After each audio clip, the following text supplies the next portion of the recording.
Hey, what's up guys? Tony here from Appleties 5, and today I'm bringing you a video for those of you out there who have a bad home button and you've tried to calibrate it by opening an app and holding the power button till you see to slide the power off, and then you hold the home button and it supposedly calibrates your home button.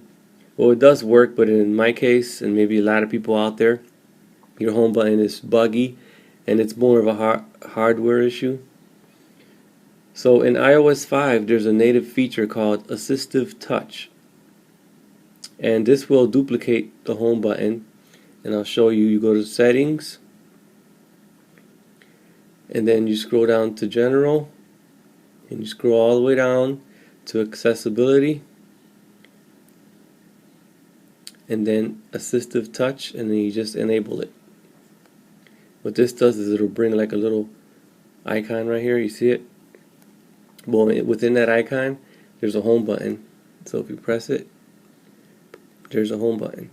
So you can use this instead if your home button is bad. You can open messages,